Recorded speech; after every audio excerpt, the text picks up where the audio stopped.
সবে সবে HS pass করেছি, তখনই আমার বাড়ি থেকে আমার বিয়ে ঠিক করে দেয়। সম্বন্ধ দেখতে এসেছিলো আমার শ্বশুর ও শাশুড়ি। তখন আমাকে বললো, বৌমা চিন্তা করো না, আমার বাড়ির মেয়ের মতনই তুমি থাকবে।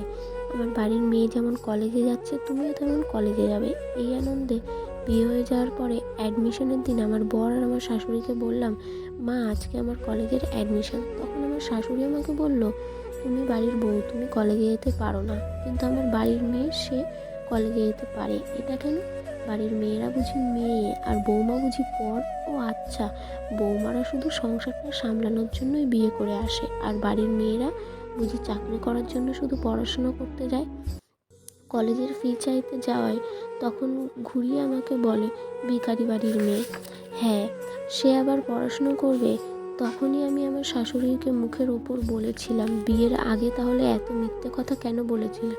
তখন আমাকে মেরে বলেছিল, তুই যেরকম সেরকমই থাকবি, কোনো পড়াশুনো না, তুই শুধু সংসারই সামলাবি আমাদের জন্য। এরকমটা যদি তোমাদের কারোর সাথে হয়ে থাকে তাহলে অবশ্যই একটা কমেন্ট করে জানিও। ভিডিওটা ভালো লাগলে লাইক, কমেন্ট, শেয়ার, সাবস্ক্রাইব করে দিও। ধন্যবাদ।